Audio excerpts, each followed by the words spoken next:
ব্যাপার, এতক্ষণ ধরে স্ক্রল করতেছি, নড়তেছে না কেন? একই জিনিস বারবার কেন আসতেছে? আরে টেরার ঘরে টেরা নিজের ফোনটা দাও না, আমার ফোনে স্ক্রল করতেছো কেন? ও একটা ফোন আসছে। হ্যালো হ্যালো, কে ফোন দিচ্ছে? কথা শোনা যাচ্ছে না। নিজের কানে ফোনটা ধরো। ও আচ্ছা, হ্যালো। দুই একটা ফানি কন্টেন্ট বানাইলাম, মানুষ হাইরে গালাগালি শুরু করলো। ও কান্না করে দিল, বললো যে না, এই কন্টেন্ট আর বানাবো না। আমি বলছি না, আমি যদি বানাই এইটাই বানাবো, আর বানাবো না। আমরা যদি ঘুমাই আমরা টাকা আর্ন করি, আমরা গাড়িতে চড়ি টাকা আর্ন করি, আমি বসে আছি এখানে টাকা আর্ন করি, 24 ঘন্টা যা করি আমরা টাকা আর্ন করতে থাকি। কন্টেন্ট ছাড়া আমার লাইফে কোনো কিছুই নাই। আমি কন্টেন্ট খাই, কন্টেন্ট ঘুমাই, কন্টেন্ট দেখি, কন্টেন্ট বানাই সবই। দর্শক, ঈদ মোবারক। কেমন আছেন সবাই? সময় টিভির আজকের ঈদ আড্ডায় আছি আমি সারোয়ার, আর আমি সাদিয়া। তো আজকে আড্ডা হবে আমাদের, অনেক মজা হবে, সঙ্গে থাকবেন। আমাদের সাথে আছে কিন্তু তানভীর ভাই। তানভীর ভাই কেমন আছেন? এই তো ভালো আছি। আপনাদেরকে ঈদ মুবারক। কেমন আছেন আপনারা? আলহামদুলিল্লাহ ভাই, ভালো আছি। ঈদ মুবারক আপনাকে। ঈদ মোবারক। আমার প্রথম প্রশ্ন হচ্ছে, আপনি হচ্ছেন সারোয়ার, জি, আপনি হচ্ছেন সাদিয়া, এই দুটো স দিয়ে মানে এটা হলো কিভাবে? কাকতালীয় নাকি প্ল্যানিং করে বিয়ে শাদী? প্ল্যানিং করে মানে কি প্রেম করে বিয়ে করেছেন? ডেফিনেটলি। ও আচ্ছা, এটা আমি জানতাম। দেখুন, শুরুতে একটা ভালো ইনফরমেশন বের করে পেলাম আর কি। যাই হোক না, আমি দেখলাম যে পেজটার নাম সারোয়ার অ্যান্ড সাদিয়া, সো সেখানে দুটো স দিয়ে মিলে গেছে এবং আপনারা খুব হ্যাপি একটা কাপল, আই থিঙ্ক সো। কতটা হ্যাপি আজকে সে খবর বের করব। তারপর ঈদের সময়টা কেমন যাচ্ছে, কার কাছে আগে যাব? Ladies first. হ্যাঁ বলেন, ঈদ কেমন যাচ্ছে?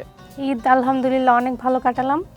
সব বিয়ের পরে প্রত্যেকটা ঈদই অনেক ভালোই যায়। আচ্ছা, আপনার কেমন যায়? আর আমাদের আসলে ঈদ এখন ওভাবে এনজয় করি না। সবাই যেটা বলে আমাদের সেম অ্যাজ ইউজুয়াল, যে ঈদটা ছোটোবেলা অনেক ভালো থাকতো, ও ভালো কাটতো। আর এখন বড় হওয়ার পর তো আসলে অন্যদের ঈদ সেলিব্রেট করতে আমরা বিজি হয়ে যাই। আর যেহেতু অ্যাজ এ ক্রিয়েটর ঈদের মধ্যে আসলে আমরা ওভাবে আসলে ফ্রি টাইমও পাই না। আমাদের এটাও মাথায় রাখতে হয় যে এই সময় মানুষ ফ্রি বাসায় আছে, ফ্যামিলির সাথে আছে, ছুটিতে আছে। সো আমাদের আসলে কন্টেন্ট প্ল্যান করতে করতেই আমাদের সময় চলে যায়। ওইভাবে ঈদ নিয়ে যে এক্সাইটমেন্ট থাকে ওটা আর থাকে না। তো আমাদের দর্শকদের এন্টারটেইন করতে, আমাদের যারা দর্শক আছে তাদের এন্টারটেইন করতে গিয়ে ও আমাদের মানে সময়টা চলে যায়। হ্যাঁ, সো ওইভাবেই ঈদটা যায় আর কি, ব্যালেন্স আর কি। ঈদও যাচ্ছে, এন্টারটেইনও হচ্ছে। না, ব্যাপারটা এমন হচ্ছে যে ঈদের সময় আসলে অন্যদেরকে আনন্দ দেওয়াটাই আপনাদের মুখ্য বিষয় থাকে। দ্যাটস ওয়াই নিজে আসলে সেভাবে আনন্দ করা যায় না। বাট আই থিঙ্ক কন্টেন্ট বানানোর সময় অনেক মজার মজার ঘটনা ঘটে আপনাদের, তাই না? শুরুতে আপনি আমাকে বলছিলেন যে আপনি কি কম কথা বলেন, কিন্তু এই কন্টেন্ট দেখে তো আপনাকে মনে হয় না যে আপনি কম কথা বলেন। না, আমি সবসময় কম কথা বলি ভাইয়া, কিন্তু আমি সব থেকে বেশি কথা বলি ওর সাথে। ওনার সঙ্গে আপনার বেশি কথা বলাই উচিত, বাইরে এখন আর কথা বলা নট এলাও। যাই হোক, ঈদের দিনগুলো কি করা হয়, কিভাবে কাটে, বিশেষ করে কোরবানি ঈদটা? কুরবানি ঈদ আসলে খুবই আসলে মানে এটা একটা হেডেক, সত্যি কথা। প্রথমত যেটা হয় আর কি, যে কুরবানি সকালবেলা ঘুম থেকে ওঠার পর নামাজের পরে এই যে কুরবানির পারপাসে যে জিনিসগুলো আমি আসলে খুবই কম কাজ করতে পছন্দ করি। এখানে ও জানে এটা সবসময় কমপ্লেন থাকে যে তুমি কাজ করতেই চাও না। দিন শেষে অনেক কাজ করি কিন্তু ওর চোখে পড়ে না, কিন্তু কাজ আমিও করি। আর কুরবানি আসলে অনেক পরিশ্রমের একটা ব্যাপার স্যাপার থাকে, মানে ইটস নট লাইক ঈদ, রোজার ঈদ আর কি, যেটা বলে যে সকালে ঘুম থেকে উঠবো, নামাজ পড়বো, সেমাই খাবো, খিচুড়ি খাবো, ওকে ফাইন, আমরা ফ্রি। কিন্তু ওই তো সকালবেলা থেকে শুরু করে সন্ধ্যা পর্যন্ত আত্মীয় স্বজনের বাসায় যাও, মাংস দাও, নিজে কাটাকাটি করো, এই তো আর কি, এভাবে আর কি বেশি সময় চলে যায়। না, আমি একটু গোমর ফাঁস করি, ঈদে আসলে বলেন তো কার মানে কোরবানিতে কার বেশি পরিশ্রম যায়, ছেলেদের নাকি মেয়েদের? না, ও কোনো পরিশ্রমই করে না। ও জাস্ট ভিডিও করলে সবাইকে দেখাবে, এই যে দেখো আমার গরুর এই কাজ হয়েছে, ওই কাজ হয়েছে, এত দূর করলাম, করে খাওয়া দাওয়া করে ঘুমায় যাবে। মানে সম্পূর্ণ কাজ আমার, কাকে কি করব, মাংস একদম ফ্রিজে রাখা পর্যন্ত সমস্ত কিছু আমার একা করতে হয়। মানে আপনি বলছেন যে মানে ঈদ কোরবানিটা মূলত আপনার হাতে সব চাবিকাঠি থাকে। হ্যাঁ। ঘটনা কি সত্য? আপনি কি অভিযোগের সত্যতা স্বীকার করবেন? পার্ট অফ হ্যাঁ।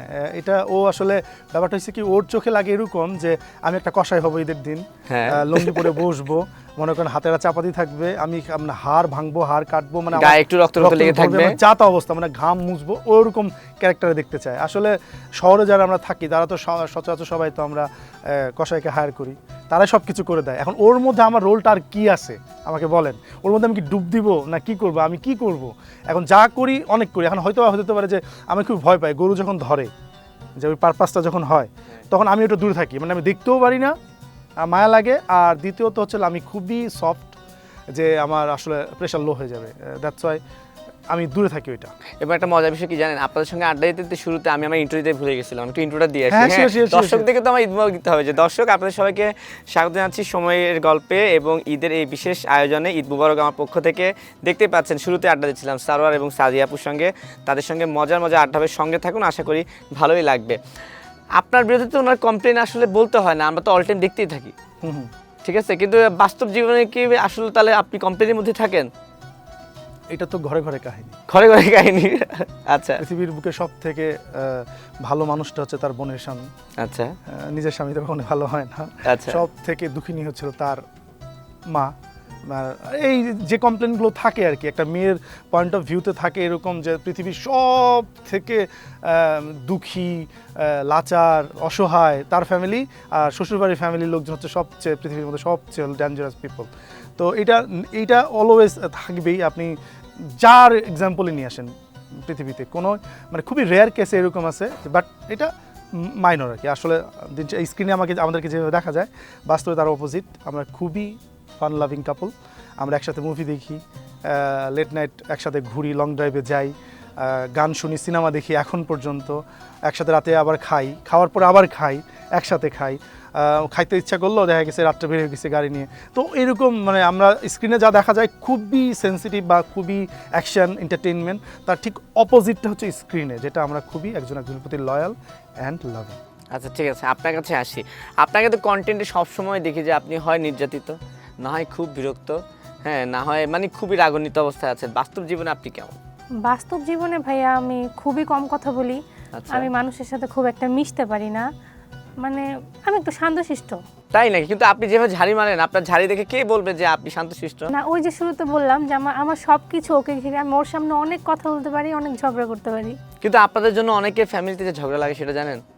যে আপনাদের কন্টেন্টগুলো বানান হাজব্যান্ড ওয়াইফের, এই যে একজনের মানে হাজব্যান্ড যেটা তার পক্ষে যায় সেটা ওয়াইফকে পাঠায়, হ্যাঁ হ্যাঁ। আবার ওয়াইফের যেটা পক্ষে যায় সেটা হচ্ছে হাজব্যান্ডকে পাঠায়। কিন্তু এগুলো নিয়ে অনেক ঝড় দেখছো, ওনাদের কত সুখের সংসার, কি হয় আর তুমি আমার সাথে এমন করছে। তো এই ব্যাপারগুলো কেমন এনজয় করেন?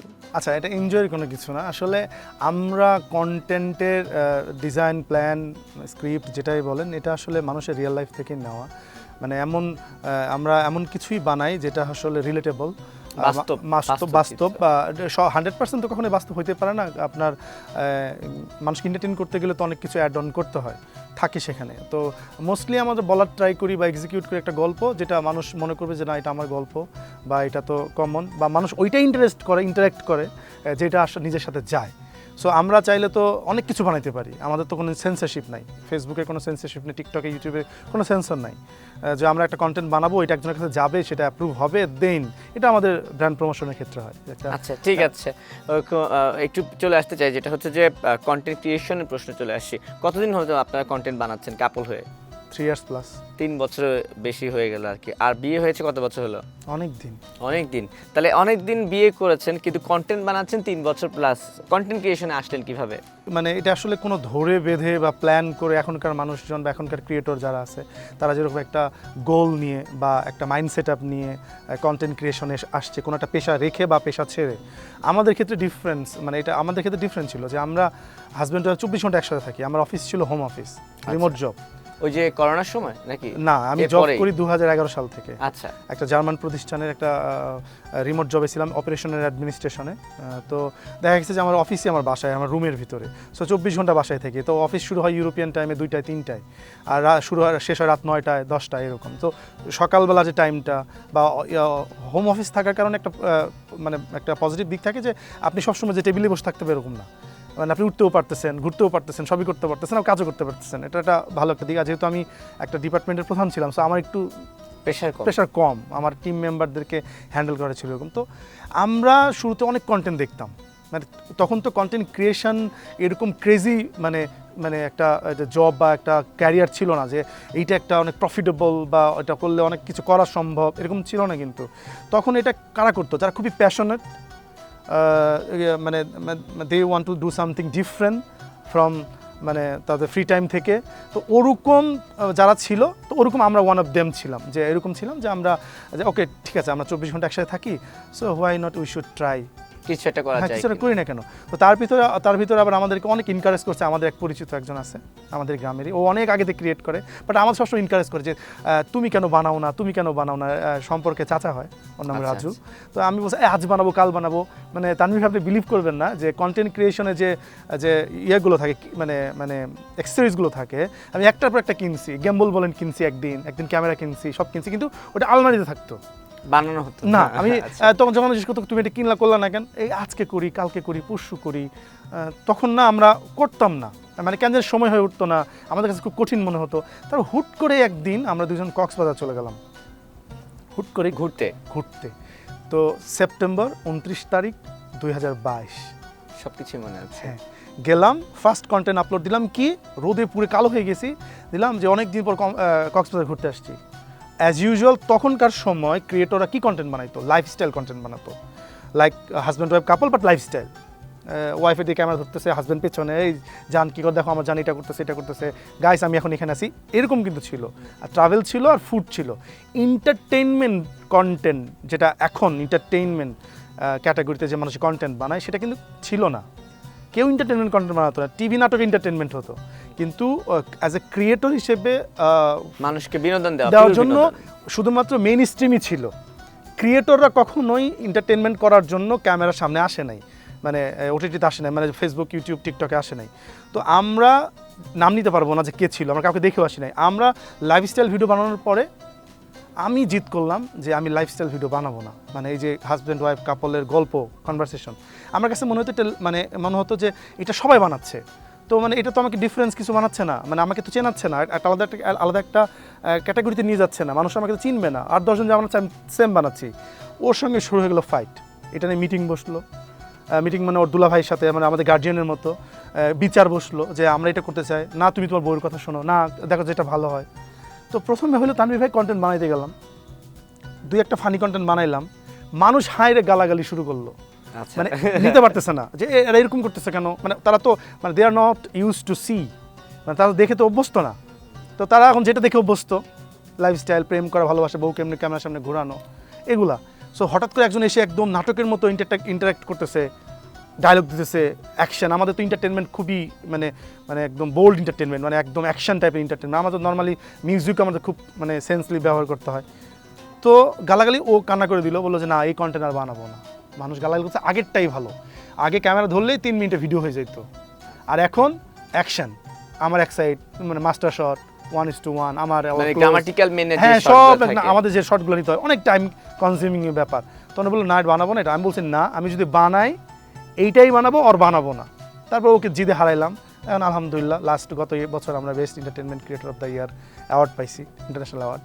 আলহামদুলিল্লাহ এই তো চলতেছে, এখন মানুষ ভালোবাসতেছে, এখন আর হেট স্পিচেস নাই, কোনো ব্যাড কমেন্টস নাই, people are enjoying and encouraging us. তাহলে ওনার কাছে আসে, যেহেতু উনি আপনাকে প্রথমে বলছে যে গালাগালি খেয়ে আসলে বাধা দিয়েছিল, গালাগালি থেকে এখন বেস্ট ক্রিয়েটর হয়ে গেছেন।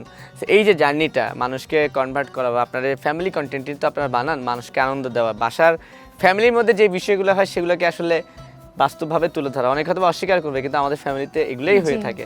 তো গালাগালি থেকে বেস্ট কন্টেন্ট ক্রিয়েটর, এই অনুভূতি কেমন আপনার? অবশ্যই অনেক ভালো। আমি যদি ওই দিন অফ হয়ে যেতাম তাহলে আমি আজকে এই জায়গায় আসতে পারতাম না, মনে হয় এখানেও বসতে পারতাম না। কিন্তু ওই দিন একটা জিদেই ছিল যে দেখো সবাই যেটা বানাচ্ছে তুমি ওটা বানালে তো কোনো লাভ নাই, তুমি এমন কিছু করো যেটা স্পেশাল হয়। আজকের দিনে এসে বলবো ফেসবুকে এখন ম্যাক্সিমামই এন্টারটেনমেন্ট বানাচ্ছে।